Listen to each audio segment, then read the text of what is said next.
पिता परमेश्वर, मैं आज के वचन के लिए भी आपका धन्यवाद करता हूँ। आज के दिन के लिए प्रभु, आप हर परेशानी से, दुख से हमें बचा के रखते हैं और आप हमारे साथ खड़े रहते हैं प्रभु मुश्किल समयों में।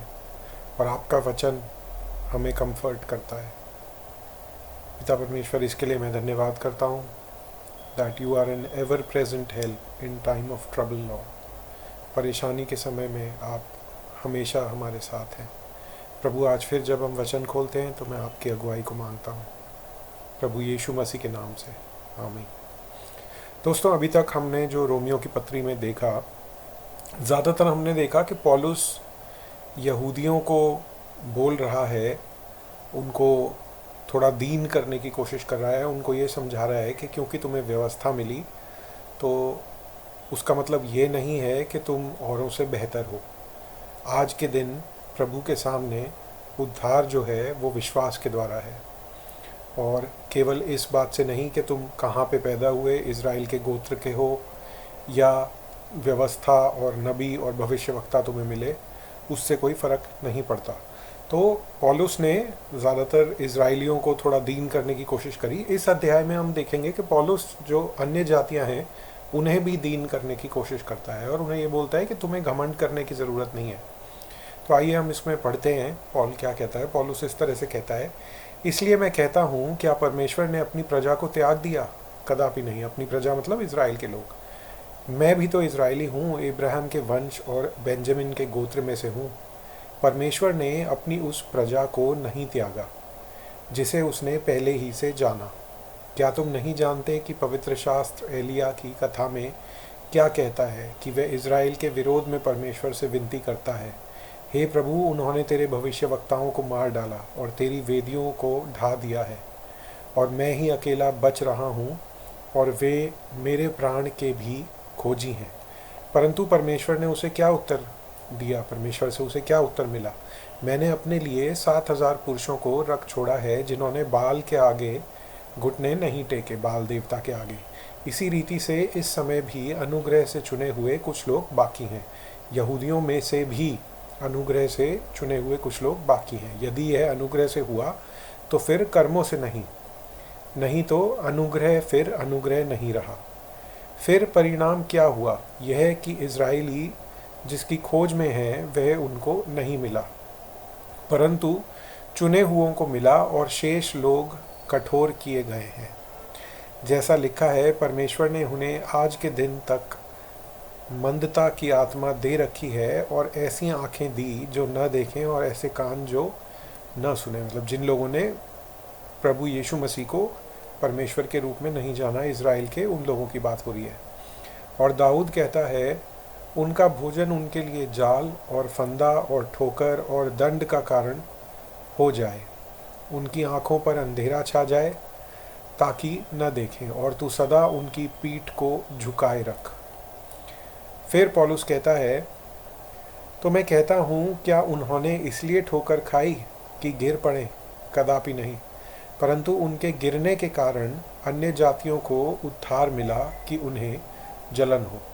अब मैं 1 मिनट आपको वो याद दिलाता हूँ, एक पैराबल जो प्रभु यीशु मसीह ने बताई थी, जहाँ पे एक शादी की दावत हो रही है और जो गेस्ट्स हैं उन्हें बुलाने के लिए जो जिसने दावत रखी थी वो भेजता है अपने नौकरों को कि मेहमानों को बुला के लाओ।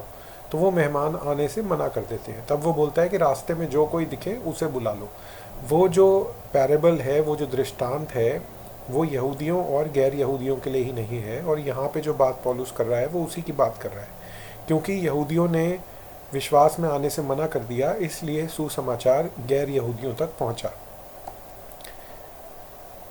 और यदि उनका गिरना, यहूदियों का, जगत के लिए धन और उनकी घटी अन्य जातियों के लिए संपत्ति का कारण हुआ, तो उनकी भरपूरी से कितना न होगा। यहूदियों की ही बात हो रही है। मैं तुम अन्य जातियों से यह बात कहता हूँ, मतलब उनके विश्वास ना करने से अन्य जातियों का फ़ायदा हुआ, तो उनके विश्वास करने से तो और ज़्यादा तुम्हारा फ़ायदा अब होगा। पौलुस ये कह रहा है। 12 में 13 में कहता है, मैं तुम अन्य जातियों से ये बातें कहता हूँ जबकि मैं अन्य जातियों के लिए प्रेरित हूँ, तो मैं अपनी सेवा की बड़ाई करता हूँ, ताकि किसी रीति से मैं अपने कुटुंबियों से जलन कराकर उनमें से कई एक का उद्धार कराऊं। मतलब ये देख के कि अन्य जाति के लोग भी विश्वास में आ रहे हैं, जो यहूदी हैं वो भी विश्वास में आ जाएं। क्योंकि जबकि उनका त्याग दिया जाना जगत के मिलाप के कारण हुआ, तो क्या उनका ग्रहण किया जाना मरे हुओं में से जी उठने के बराबर न होगा। जब भेंट का पहला पेड़ा पवित्र ठहरा तो पूरा गुंदा हुआ आटा भी पवित्र है, और जब जड़ पवित्र ठहरी तो डालियां भी ऐसे ही हैं। और यदि कई एक डाली तोड़ दी गई और तू जंगली जैतून होकर उसमें साँटा गया और जैतून की जड़ की चिकनाई का भागी हुआ है, तो डालियों पर घमंड न करना। यदि तू घमंड करे तो जान रख कि तू जड़ को नहीं परंतु जड़ तुझे संभालती है। अब यहाँ पे पौलुस बात कर रहा है गैर यहूदियों से कि क्योंकि उन्होंने विश्वास नहीं किया इसलिए तुम विश्वास में आए हो, लेकिन घमंड मत करो। फिर तू कहेगा डालियां इसलिए तोड़ी गई कि मैं साँटा जाऊं। भला वे तो अविश्वास के कारण तोड़ी गई, परंतु तू विश्वास से बना रहता है, इसलिए अभिमानी ना हो परंतु भय मान। क्योंकि जब परमेश्वर ने स्वाभाविक डालियों को न छोड़ा तो तुझे भी न छोड़ेगा। इसलिए परमेश्वर की दयालुता और कड़ाई को देख। जो गिर गए उन पर कड़ाई, परंतु तुझ पर दयालुता, यदि तू उसमें बना रहे, नहीं तो तू भी काट डाला जाएगा। देखिए ये जो वचन है ना, ये 11 और 22, इस वचन के बेसिस पे मैं ये विश्वास करता हूँ, और ये मेरा पर्सनल इंटरप्रिटेशन या पर्सनल विश्वास है कि यहाँ पे से हम ये कंक्लूड कर सकते हैं कि एक विश्वासी अपना विश्वास छोड़ सकता है, और अगर वो विश्वास छोड़ देता है तो फिर वो पेड़ के अंदर, उस डाली के अंदर बना नहीं रहेगा, वो काट के अलग कर दिया जाएगा। ठीक है, तो कहीं ना कहीं हम इस वचन से ये कह सकते हैं कि जो एक व्यक्ति का उद्धार है वो खो सकता है अगर वो विश्वास ही करना छोड़ दे। और इतनी उसके अंदर शक्ति परमेश्वर ने उसे दी है चुनाव की कि वो चाहे तो विश्वास ना करे, और अगर किसी और धर्म से विश्वास में आया है तो वापस उसी धर्म में चला जाए, ऐसा भी हो सकता है। ठीक है, ये मैं जो अभी हमने पढ़ा 11-22 इसके बेसिस पे आपको बोलता हूँ। और वे भी यदि अविश्वास में न रहें तो साँटे जाएंगे, क्योंकि परमेश्वर फिर उन्हें साँट सकता है, मतलब जोड़ सकता है टहनी के अंदर। यहाँ पे यहूदियों की बात कर रही है कि आज के दिन वो कर रहा है पौलुस, कि आज के दिन वो अविश्वास के कारण अलग हैं, लेकिन वो अगर विश्वास करने लगेंगे प्रभु यीशु मसीह को अपने उद्धारकर्ता और परमेश्वर के रूप में, तो वो फिर जोड़ दिए जाएंगे। क्योंकि यदि तू उस जैतून से जो स्वभाव से जंगली है काटा गया और स्वभाव के विरुद्ध अच्छी जैतून में साँटा गया, तो ये जो स्वाभाविक डालियां हैं अपने ही जैतून में साँटे क्यों न जाएंगे। और देखिए यहाँ पे भी ये बात याद रखनी ज़रूरी है कि रोमियो की जो पत्री है उसका उद्देश्य यही था कि यहूदियों और गैर यहूदियों के बीच में जो कॉन्फ्लिक्ट चल रहा था उस समय के रोमन चर्च में, उसको कम करना, उसको हटाना। हे भाइयों, ऐसा ना हो कि तुम अपने आप को बुद्धिमान समझ लो, इसलिए मैं नहीं चाहता कि तुम इस भेद से अनजान रहो कि जब तक अन्य जातियां पूरी रीति से प्रवेश न कर लें तब तक इज़राइल का एक भाग ऐसा ही कठोर रहेगा, और इस रीति से सारा इज़राइल उद्धार पाएगा। जैसा लिखा है, छुड़ाने वाला सियोन से आएगा और अभक्ति को याकूब से दूर करेगा। अब ये पौलुस कह रहा है कि आने वाले समय में हो सकता है सारे लोग विश्वास में आ जाएं जो इज़राइल के बचे हुए लोग हैं, और उनके साथ मेरी यह वाचा होगी जबकि मैं उनके पापों को दूर कर दूंगा। सुसमाचार के भाव से तो तुम्हारे लिए वे परमेश्वर के बैरी हैं, परंतु चुन लिए जाने के भाव से पूर्वजों के कारण प्यारे हैं, क्योंकि परमेश्वर अपने वरदानों से और बुलाहट से कभी पीछे नहीं हटता।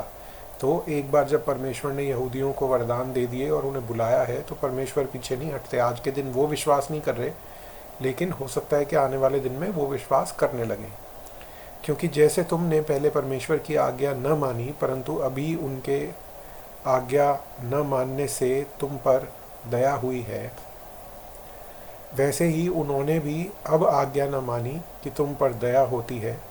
इससे उन पर भी दया हो। मतलब आने वाले समय में हो सकता है कि वो विश्वास में आ जाएं जैसे आज तुम आए हो, क्योंकि परमेश्वर ने सबको आज्ञा न मानने के कारण बंद कर रखा है ताकि वह सब पर दया करे। और हाँ, परमेश्वर का धन, मतलब देखो परमेश्वर का धन और बुद्धि और ज्ञान क्या ही गंभीर है, उसके विचार कैसे अथाह और मार्ग, उसके मार्ग कैसे अगम है। इसको ना इंग्लिश में देखना पड़ेगा क्योंकि मुझे ये अथाह और अगम का मतलब नहीं पता। यहाँ पे लिखा है, O depth of the riches both of the wisdom and knowledge of God, how unsearchable are his judgments and his ways past finding out. मतलब परमेश्वर किस तरह से काम करते हैं वो हम नहीं समझ सकते। उनकी बुद्धि बहुत ज़्यादा है और उनका तरीका अपनी मर्जी पूरी करने का बिल्कुल अलग है। प्रभु की बुद्धि को किसने जाना और उसका मंत्री कौन हुआ, या किसने पहले उसे कुछ दिया है जिसका बदला उसे दिया जाए, क्योंकि उसकी ओर से और उसके द्वारा और उसी के लिए सब कुछ है। उसकी महिमा युगानुयुग होती रहे, आमीन। इसके साथ पौलुस यहाँ पे अंत करता है। तो आज हमने क्या देखा कि किस तरह से यहूदियों के विश्वास ना करने की वजह से गैर यहूदियों तक सुसमाचार पहुँचा, लेकिन गैर यहूदियों को अब जब वो विश्वास में है तो यहूदियों के विरोध में घमंड नहीं करना, क्योंकि यहूदी जो थे विश्वास ना करने के कारण आज दूर हैं। और अगर ये जो अभी आज के दिन विश्वासी हैं अन्य जातियों में से, अगर ये भी विश्वास करना छोड़ देंगे तो इनको भी काट के अलग कर दिया जाएगा। और प्रभु जो यहूदी आज के दिन विश्वास में नहीं है उन्हें आगे चल के जोड़ सकते हैं विश्वास में। ठीक है, तो आइए हम आज प्रार्थना करते हैं। पिता परमेश्वर, आज मैं खास करके प्रार्थना ये करता हूँ कि प्रभु हमारा विश्वास अंत तक बना रहे। और प्रभु जिस तरह आपने लोगों के विश्वास को बढ़ाया, आपने पतरस के लिए प्रार्थना करी, आपने उस व्यक्ति के लिए कहा जिस व्यक्ति ने कहा प्रभु मेरे विश्वास को बढ़ा। प्रभु हम भी आज प्रार्थना करते हैं कि हमारे फेथ को और स्ट्रॉन्ग कीजिए, कि हमारा विश्वास आपके अंदर स्थिर बना रहे प्रभु, और आने वाले दिनों में और ज़्यादा बढ़ता जाए। और पिता परमेश्वर, आपकी अच्छाई के बारे में, आपके प्रेम के बारे में हम और लोगों को भी बताने वाले हो सकें। ये प्रार्थना प्रभु यीशु मसीह के नाम से मांगता हूँ, आमीन।